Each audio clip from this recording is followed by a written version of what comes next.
I'm Father Michael Nicosia, a member of the Board of Directors of the Colorado Council of Churches. On this glorious feast, I bring you greetings from Bishop-elect Kay Madden and the people of the Rocky Mountain region of the Ecumenical Catholic Communion.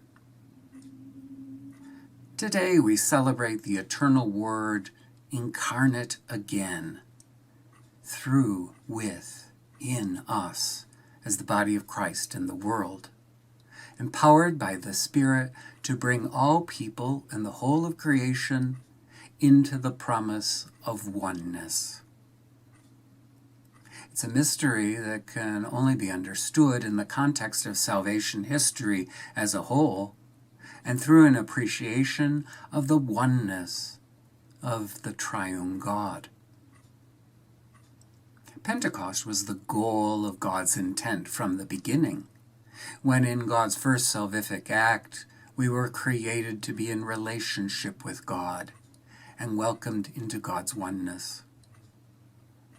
The source and ground of our being tried repeatedly to bring us into right relationship with God and neighbor through the words spoken in the law and the prophets.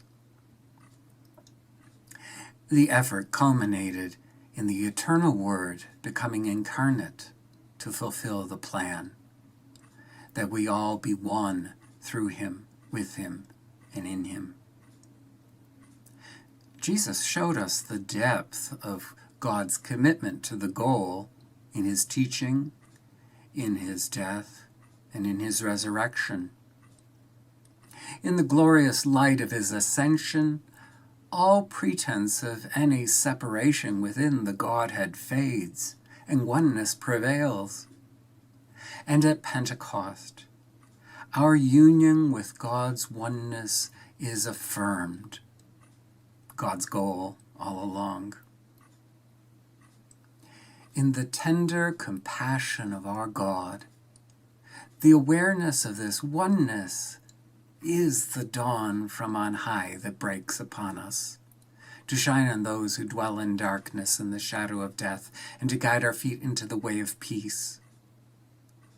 Aware of this oneness, we shall beat our swords into plowshares and our spears into pruning hooks.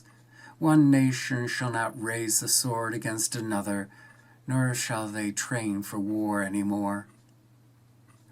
If one, as we go through the bitter valley, we make it a place of springs.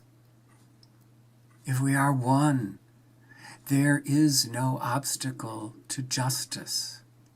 If one, nothing can disturb our peace. If one, God's kingdom comes, God's will is done.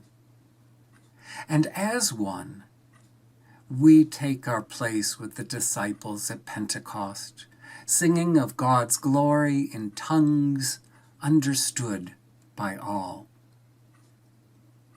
Filled and fulfilled, one. May God bless you.